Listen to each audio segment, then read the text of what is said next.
आज आम्ही आता या मालवणच्या मत्स्य व्यवसाय खात्यामध्ये आलो आहे।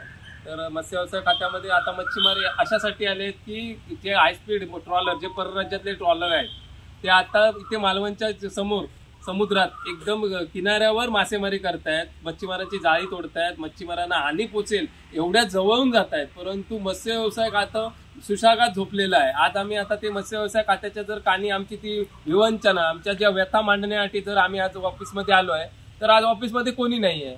साहेब आज सुट्टीवर नाही, मत्स्य व्यवसाय अधिकारी जे आमच्या मला सिंधुदुर्गाचे सहाय्यक मत्स्य व्यवसाय अधिकारी आहेत ते आज कुठच्याही पद्धतीची सुट्टी न घेता आज ऑफिसमध्ये हजर नाही आहे। कुठचाही सक्षम अधिकारी या ऑफिसमध्ये हजर नाही आहे। जर मच्छीमारांना उद्या जर कुठच्याही प्रकारची हानी पोचली किंवा दुर्दैवाने कुठेतरी त्यांना अपघात झाला तर हे मत्स्य व्यवसाय खातं काय करणार आहे? मत्स्य व्यवसाय खातं मच्छीमारांसाठी आहे की इतर कामांसाठी आहे? म्हणजे मत्स्य व्यवसाय खात्याकडचं काम काय?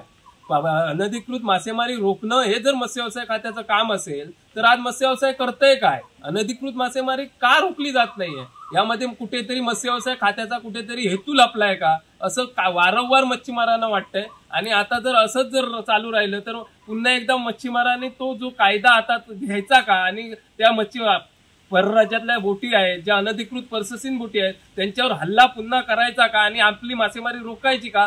एवढंच फक्त आम्हाला मत्स्य व्यवसाय खात्याने आता आम्हाला सांगायचं आहे।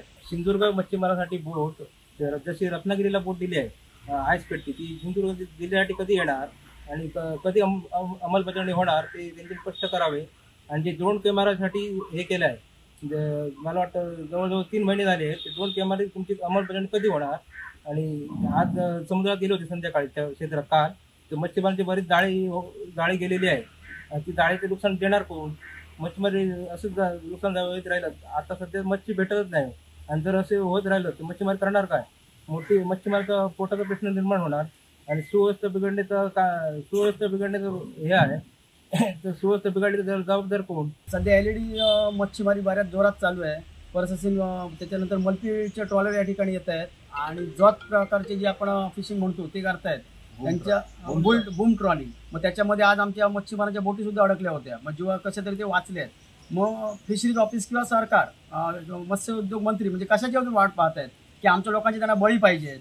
आजपर्यंत एवढा संवेदनशील आमचा तालुका जिल्हा आहे आणि आतापर्यंत आम्ही गप्प राहिलोय। नवीन मासेमारी हंगाम चालू झालाय आणि तरी सुद्धा जर या खात्याकडून किंवा फिशरीज ऑफिसकडून आम्हाला जर काय सहकार्य मिळत नसेल तर नाविलाजाने हा कायदा आम्हाला हातात घ्यावा लागेल। आणि मला वाटतं आपले मत्स्योद्योग मंत्री यांनी सांगितलं होतं अधिवेशनात की 2 महिन्यात तुम्हाला बोट देतो म्हणून। ती बोट रत्नागिरीत आली आहे आणि या ठिकाणी धगधगता आमच्या सिंधुदुर्गातला विषय असताना सुद्धा इथे अजूनपर्यंत बोट नाही आली आहे। मग मत्स्योद्योग मंत्र्यांनी सुद्धा आम्हाला उत्तर द्यावं की ती बोट कधीपर्यंत येणार? ती येणारच नाही। आम्ही काल समुद्रात संध्याकाळी 5 वाजता इकडनं निघालो होतो, गाडी मारली आणि तिकडनं बोटी आल्या सगळ्या, एकदम अशा झुंडाच्या बोटी आल्या आणि आम्हाला काही कल्पना नव्हती, हाय स्पीडच्या बोटी होत्या त्या, आम्हाला कल्पना नव्हती की एवढ्या जवळ येतील अशा। तर आम्ही जाळी मारली पूर्ण आणि जवळपास 150 ते 200 बोटी होत्या एकत्र।